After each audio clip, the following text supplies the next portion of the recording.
Jadi dalam kehidupan itu tidak akan berjalan sempurna seperti yang ingin kita rasakan. Selalu akan ada perbedaan pandangan. Ya, bahkan dalam kehidupan rumah tangga saja, ya maaf ya, Anda misalnya seorang istri mau ke sini saja mungkin masih bisa beda pandangan. Warna apa untuk jilbab yang dipakai? Ya, dengan suami bisa berbeda. Papa, bagus yang mana ya? Hijau atau kuning? Ah, kayaknya yang hijau deh gitu kan? Enggak, kayaknya kuning deh gitu kan? Masih mending ada dua pilihan. Begitu dipakai, pink. Bisa berbeda. Anak bisa berbeda. Jadi kesan pertama yang ingin dibangun bahwa dalam kehidupan sudah pasti akan ada keragaman pandangan. Dan yang kedua, yang tidak normal, keragaman pandangan itu boleh jadi melahirkan tindakan-tindakan yang kontraproduktif. Mungkin akan mendapatkan celaan.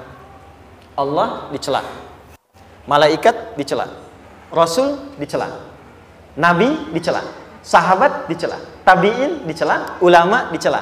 Kita siapa yang mungkin belum menjadi bagian dari orang-orang itu dan ingin bebas dari celaan? Itu mustahil. Jelas sampai sini? Jadi kalau mendapatkan celaan, berbahagialah, berarti kehidupan kita normal. Jelas? Pernah mendapatkan celaan dalam hidup? Halo? Pernah disoal oleh orang lain? Pernah direndahkan oleh orang lain? Nah, Allah tuh memberi kesan kepada kita, jangankan engkau Rasul yang paling mulia saja pernah mendapati itu. Tapi bagaimana seni mendapatkan ketahanan sehingga dalam dicela pun tetap tenang. Dalam disoal pun tetap hatinya nyaman.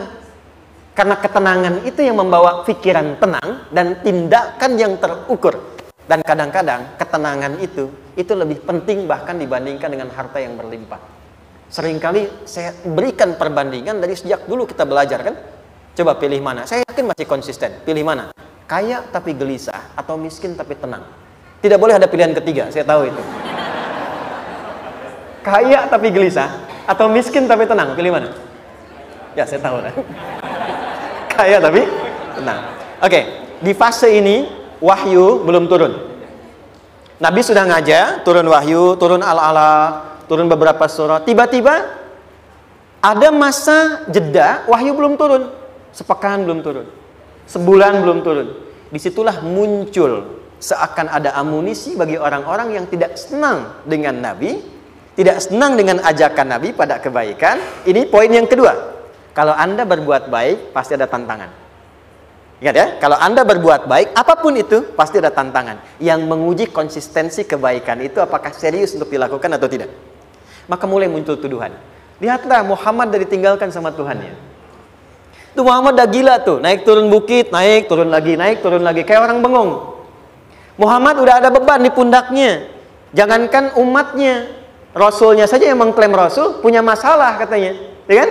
Dan ditinggalkan Tuhannya, kok masih mau ikut Muhammad? Maka dalam keadaan itulah kemudian ditunggu, naik turun, turunlah kemudian dua surah sekaligus, surah 93, surah 94, yaitu surah Ad-Duha dan Al-Insyirah.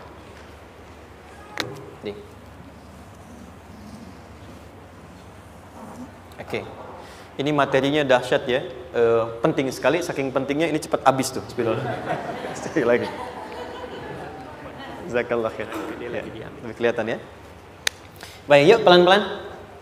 Jadi turunnya surah Ad-Duha dan surah Al-Insyirah, hikmahnya satu atau fungsinya satu, memberikan petunjuk bagaimana mengatasi satu persoalan sesulit apapun tapi masih dapat menghadapinya dengan keadaan yang tenang.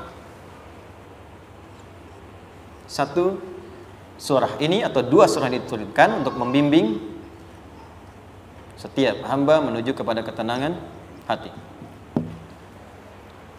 Dua,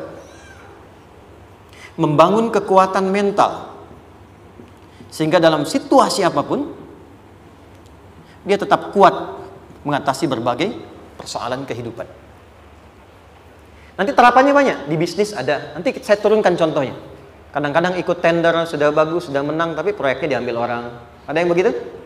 Nanti ada ayatnya, ada. Nanti kita turunkan. Udah siap-siap, kan? Pengen melamar, ternyata keduluan orang, gitu kan? Udah siap-siap, pengen dapat ini, mau lulus, ternyata nilainya nggak seperti yang diharapkan. Muncul, ada, selalu ada demikian. Nanti kompleksitasnya banyak. Tapi dua surah ini kalau kita bisa kuasai artinya dengan baik, pahami dengan benar, maka akan ada sesuatu yang beda yang terasa dalam jiwa kita dan kesiapan mengatasi setiap persoalan dalam kehidupan. Yuk kita baca dulu ya supaya dapat keberkahannya dari dua surah ini. Saya bacakan, Anda ikuti ya. A'udzu billahi minasy syaithanir rajim.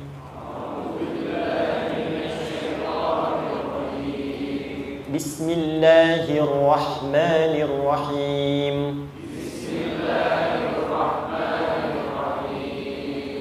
Wadduha wal-laili idza saja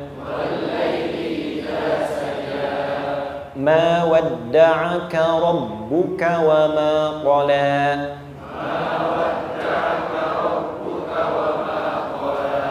ما ودعك ربك وما قلى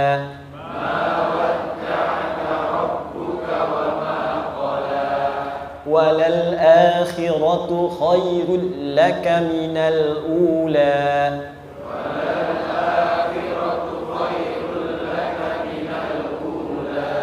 ولسوف يعطيك ربك فترضى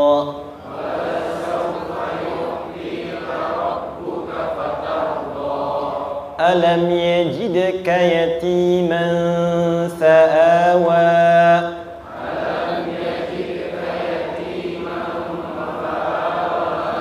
ووجدك ضالا فهدى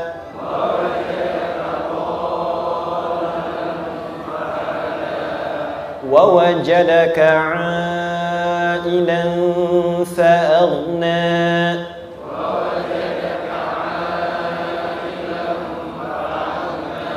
فأما اليتيم فلا تقهر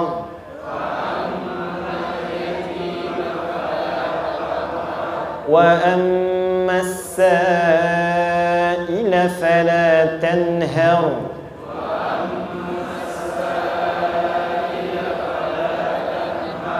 وأما بنعمة ربك فحدث.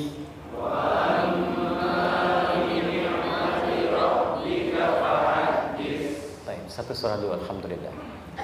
Izin saya bacakan tadi untuk diikuti supaya setidaknya kalau kita pulang dan ditanya bagaimana hidupmu engkau jalani, seperti apa engkau berinteraksi dengan Quran yang telah aku turunkan, maka kita pernah menjawab, ya Allah, kami pernah bacakan itu. Jangan pernah kita berkehidupan sampai wafat dan tidak pernah berinteraksi dengan Quran walaupun sekedar membacanya. Wadduha, aku bersumpah. Setiap huruf waw yang berada di awal kalimat di satu surah itu makna utamanya berarti sumpah. Ya, qasam, sumpah. Seringkali diartikan demi, ya. Wal asri, demi masa. Wal fajri, demi waktu fajar. Wal laili, demi malam. Intinya sumpah. Sebentar, pelan-pelan. Kalau Allah menyampaikan sesuatu kepada kita, yakin tidak? Saya ulang, yakin tidak? Serius? Hah? Kalau yakin, kenapa tidak dilakukan? Ya, itu pertanyaan besar ya. Baik. Kalau Allah menyampaikan, tidak bersumpah pun, harusnya kita yakin. Tapi kalau Allah bersumpah, dalam kaidah ilmu tafsir, berarti ada sesuatu yang sangat penting, yang saking pentingnya akan sangat dibutuhkan oleh setiap hamba, sehingga diminta setiap hamba itu fokus menyimak apa yang mau disampaikan. Bahkan saking pentingnya menyimak itu, Allah bersumpah. Jelas? Kalau teman-teman menemukan di Quran ada ayat dibuka dengan sumpah, berarti ada kasih Allah yang tinggi yang akan disampaikan di ayat itu sampai meminta kita fokus untuk menyimaknya. Ad-duha, untuk memudahkan maknanya, teman-teman, kalau waktu duha itu jam berapa ya? Oke, sebetulnya dimulai sejak matahari itu mulai naik, yang memantulkan, ya, atau menyinari cahayanya itu mulai terasa lembut. Ya kalau misalnya kita ambil 1,5 jam setelah subuh. Sekarang subuh